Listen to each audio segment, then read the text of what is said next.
విజయ్ దేవరకొండ ప్రధాన పాత్రలో నటిస్తున్న భారీ యాక్షన్ డ్రామా కింగ్డమ్ ఈ జూలై 31, 2025న ప్రపంచవ్యాప్తంగా థియేటర్లో విడుదలకు సిద్ధంగా ఉంది. తిరుపతిలో జరిగిన గ్రాండ్ ఈవెంట్ లో థియేట్రికల్ ట్రైలర్ ను రిలీజ్ చేశారు. ఈ ట్రైలర్ లో యాక్షన్, ఎమోషన్, డ్రామా అన్ని పుష్కలంగా ఉండి ప్రేక్షకులను ఆకట్టుకుంటోంది. సూరిగా విజయ్ దేవరకొండ చాలా పవర్ఫుల్ పెర్ఫార్మెన్స్ చూపించారు. Aggression, emotional depth, screen presence అన్ని కలిపి అద్భుతంగా ఉన్నాయి. శివగా సత్యదేవ్ పాత్ర కూడా ఎంతో బలంగా ఉండగా సూరి, శివ మధ్య ఉన్న అనుబంధం ప్రేక్షకులను టచ్ చేస్తుంది. దర్శకుడు గౌతమ్ తెన్ననూరి తన మార్క్ స్టోరీ టెల్లింగ్ తో ట్రైలర్ మరింత ఇంట్రెస్టింగ్ గా తీర్చిదిద్దారు. National award winner Naveen Nooli editing ఈ ట్రైలర్ కు స్పెషల్ ఎఫెక్ట్ ఇచ్చింది. అనిరుద్ రవిచందర్ అందించిన బ్యాక్గ్రౌండ్ స్కోర్ ప్రతి సన్నివేశాన్ని హైలైట్ చేస్తుంది. హీరోయిన్ భాగ్యశ్రీ బోర్సే కూడా కథలో కీలక పాత్ర పోషిస్తున్నారు. యాక్షన్, డ్రామా, ఎమోషన్ అన్ని కలిపిన ఈ ట్రైలర్ లో భారీ ఫేస్ ఆఫ్స్, ఎపిక్ యాక్షన్ సీన్లు ప్రత్యేక ఆకర్షణగా నిలిచాయి. ఈ సినిమాను సితారా ఎంటర్టైన్మెంట్స్ కి చెందిన నాగవంశీ, ఫార్చ్యూన్ 4 సినిమాస్ కి చెందిన సాయి సౌజన్య నిర్మిస్తుండగా శ్రీకర స్టూడియో సమర్పిస్తోంది. అనిరుద్ సంగీతం, Naveen Nooli editing, Jomon T John మరియు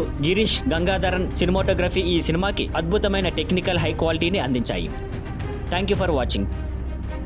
please like, share and subscribe.